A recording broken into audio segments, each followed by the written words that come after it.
A young girl in search of something, maybe hope, maybe an answer. A Hollywood legend with a story to tell. What happened between them would not be forgotten. Everyone was impressed for a reason. Let me tell you the reason why. The late afternoon sun spilled golden light over the quiet streets of Santa Monica. Outside a small cafe, nestled between an old thrift store and a coin-operated laundromat, Mel Gibson sat with a cup of coffee in hand. His sunglasses rested low on his nose, and dressed in a simple navy t-shirt and jeans, he blended in easily with the locals. Just another man taking a break from the day. But peace never lasts long in a place like this. From the edge of the sidewalk, a girl appeared. She could not have been more than 13, barefoot, clutching a worn-out backpack that looked like it carried her whole world.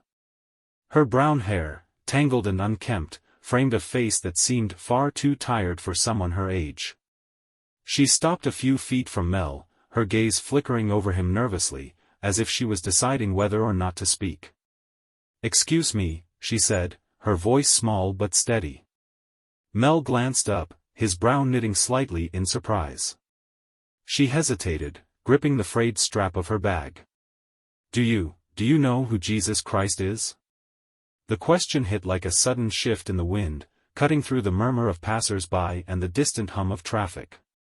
For a moment, Mel did not say a word. His hand paused midair, his coffee cup hovering just shy of his lips. Then he lowered it, really looking at her this time. There was something in her eyes, something fragile, searching. A quiet kind of desperation masked beneath indifference. "Why do you ask?" he finally said, setting his cup gently on the table. His voice carried no judgment, only curiosity. The girl shrugged, shifting her weight from foot to foot. "People talk about him. I don't know who he is." "Do you?" Mel started to respond, but something about the way she asked the question stopped him. This was not idle curiosity. It was something deeper. A plea, maybe. A need for something solid to hold on to. He leaned back in his chair, clasping his hands together as he studied her. She looked so small standing there, her shoulders hunched forward like she was carrying more weight than she could handle. "Yeah," he said after a long pause, his voice even, deliberate. "I know him." For a split second, something flickered in her expression, hope, maybe, or just curiosity. But just as quickly as it came, she buried it, pulling her backpack tighter against her chest. "What's he like?" she asked. Mel was caught off guard by the simplicity of the question, by the way it carried so much weight. He noticed a few people nearby had slowed their steps, their ears tuned to the unexpected conversation. The cafe's small patio seemed to shrink, the world outside fading just a little. He gestured to the empty chair across from him. "You want to sit?" The girl hesitated. Her eyes flicked to the chair, then back to Mel, as if trying to decide whether this was some kind of trick.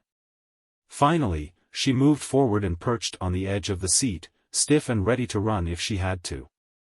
Mel watched her for a moment, then spoke. "Look, I am not a preacher or anything," he said, his tone gentle. "But to me, Jesus is someone who does not give up on you, no matter how bad things get.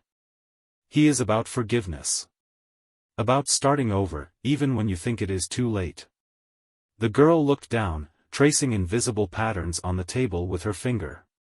"Starting over, huh?" she murmured, almost to herself. Mel leaned in slightly. "Yeah. Starting over. You ever feel like you need that?" She did not answer right away. Instead, she stared at her hands, pressing her lips into a tight line. "Sometimes," she admitted softly. "But I do not think it works for people like me." But Mel did not let her words linger in the air for long. His response was immediate, his voice steady and sure. "Why not?" he asked, his question cutting through the heaviness of her doubt like a beam of light in the dark. The girl shrugged, keeping her eyes down. "I have done bad things," she said, her voice quieter now. "Stuff I am not proud of. People do not really look at someone like me and think I deserve a fresh start. Mel let her words settle. His expression remained calm but serious. He leaned back in his chair, fingers tapping lightly on the edge of the table, his mind somewhere between the past and the present.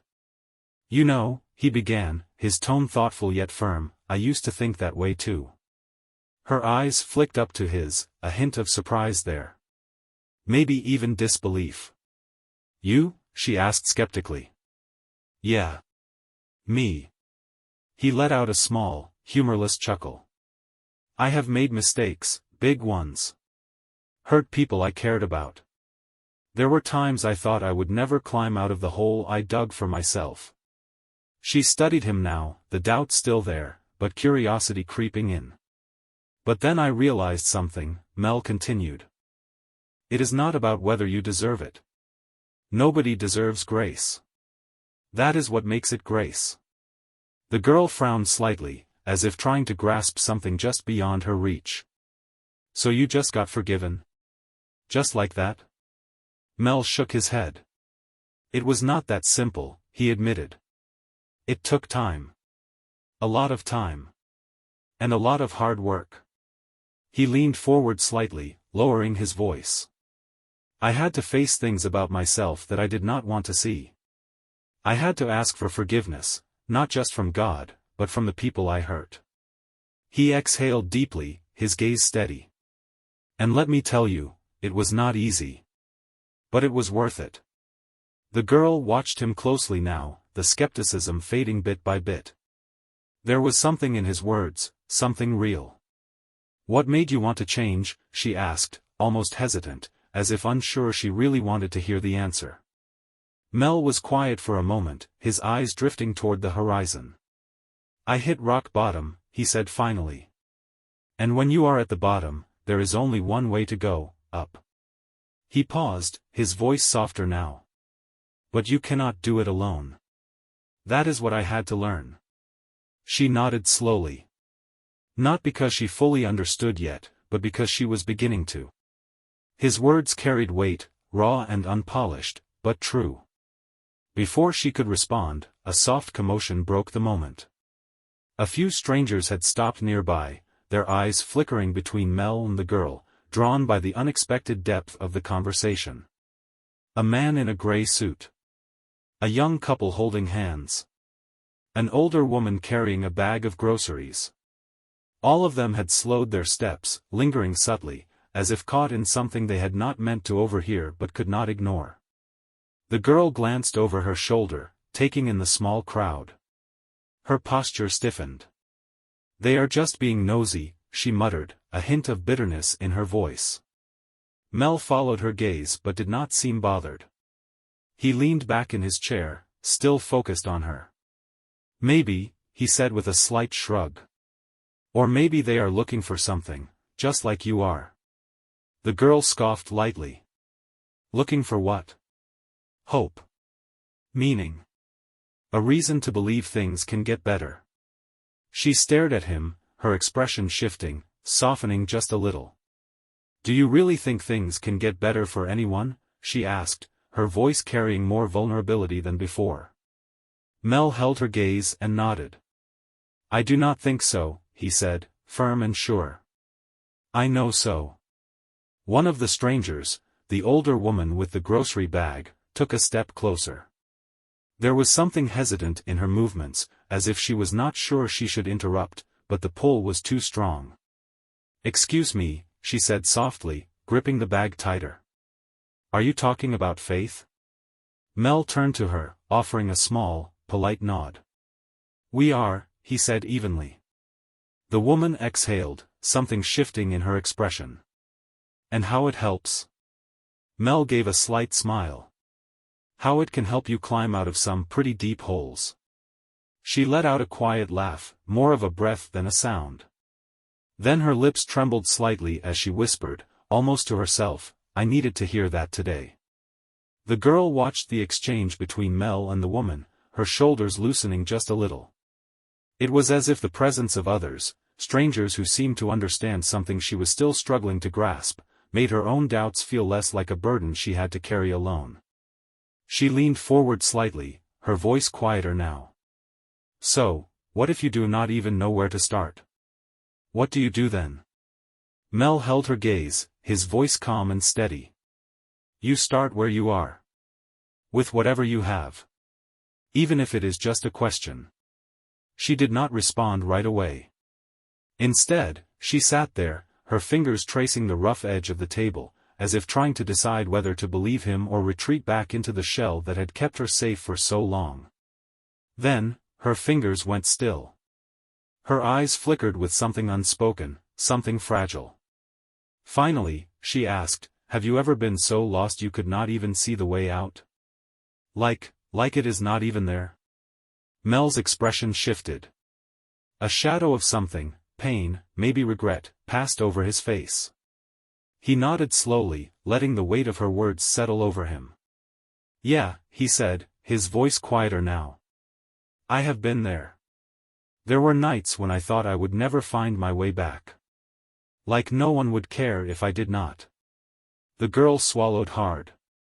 Her eyes dropped to her lap. When she spoke again, her voice was barely a whisper, trembling under the weight of emotions she rarely let show. That is how I feel. All the time. For a moment, everything else, the street noise, the murmur of the crowd, the distant hum of the city, seemed to fade. It was just the two of them. Mel leaned forward, his voice steady but firm. You are wrong, he said. Her head lifted, eyes wary, unsure if she should believe him. You may not see it now, he continued, but there are people who care. And even if it is just one person, sometimes, that is enough to pull you back. Her lips parted slightly, as if she wanted to argue, but something stopped her. How do you know? She finally asked, her voice barely audible. Mel hesitated for only a second, then ran a hand along the rim of his coffee cup before answering. Because I have lived it, he said. There was a time when I thought I had lost everything, my career, my family, my dignity. But someone believed in me, even when I did not believe in myself. The girl frowned, as if turning the words over in her mind. Who was it? She asked. Mel smiled faintly, the kind of smile that held more behind it than words could say. A friend, he said simply. Someone who did not give up on me. Even when I gave up on myself. The girl's lips parted like she wanted to say something, but before she could, one of the onlookers stepped closer. Sounds like you have been through a lot, the man in the gray suit said, his tone carrying a mix of curiosity and quiet respect. Mel glanced at the growing crowd before nodding. We all go through a lot, he replied. But it is not about what happens to us. It is about how we choose to respond. You can let it break you, or you can let it build you. As his words settled, the girl's expression shifted, something cracked. Her eyes filled with tears, her guard finally giving way in a way that seemed both terrifying and freeing. She quickly wiped at her cheeks with the oversized sleeve of her hoodie, as if embarrassed by the sudden emotion. Her voice came out cracked, barely above a whisper. What if you are too broken to fix? She asked. What if it is just too late? Mel's eyes softened, but his voice remained steady, full of conviction. It is never too late, he said. Not for you. Not for anyone. The girl shook her head, her fingers tightening around the frayed strap of her backpack, holding onto it like a lifeline. You do not know what it is like, she said, her voice shaking. Being invisible. Like you do not matter. Like no one sees you. Mel leaned forward again, his gaze locked onto hers. I see you, he said. Her breath hitched. And you matter. You matter more than you know. For a second, she looked like she might bolt. But something, maybe his words, or maybe the way he said them, kept her rooted to the chair. She looked down at her hands, her fingers trembling as she spoke. What do I do? How do I start? Mel reached into his pocket, pulling out a small, folded piece of paper. He placed it gently on the table between them. There is a shelter a few blocks from here, he said. They can help you get back on your feet. It will not be easy, but it is a start. She stared at the paper, hesitant. And if you ever need someone to talk to, Mel grabbed a pen and scribbled something on the back of the paper, a phone number. You call me, okay?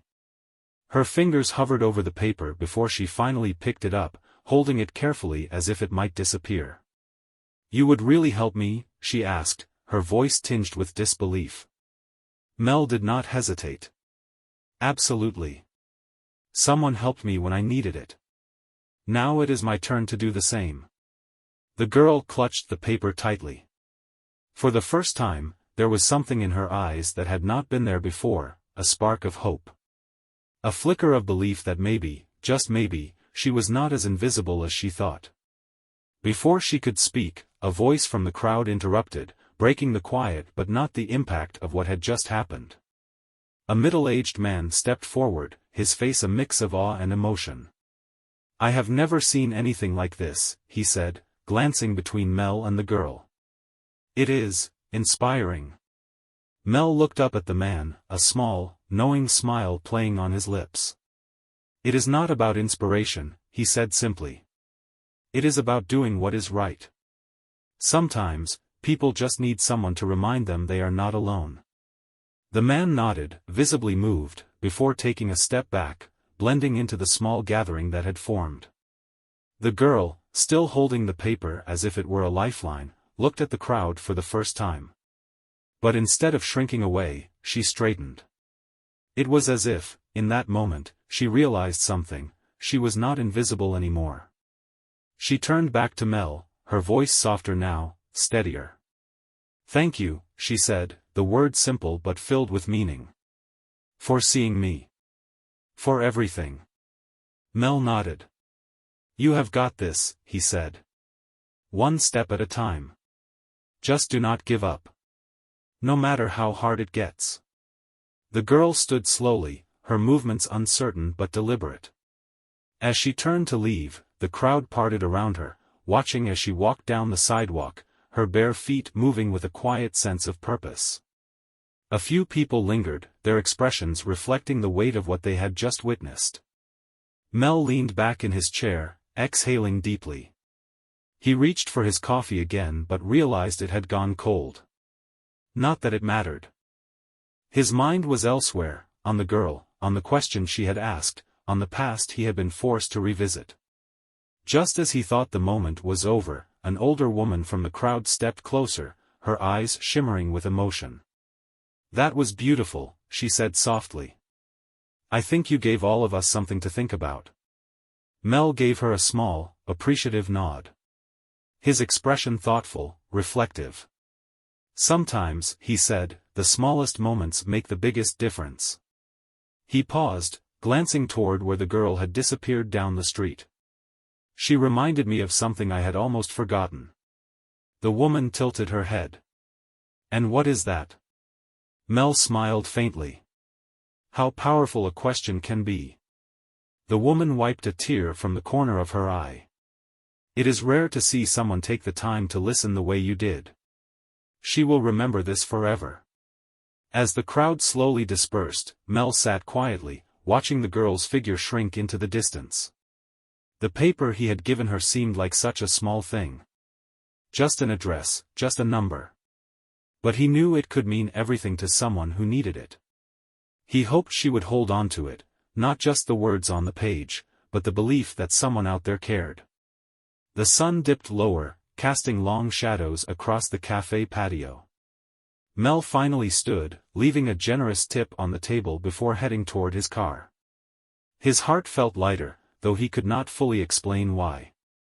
Maybe it was the girl's courage to ask the question. Maybe it was the way the crowd had been moved. Or maybe it was the simple reminder that even in the darkest times, there is always a glimmer of light. As he opened his car door, he glanced back one last time, hearing her voice replay in his mind. What if you are too broken to fix? He shook his head softly. No one is ever too broken to find their way back. That is the beauty of grace.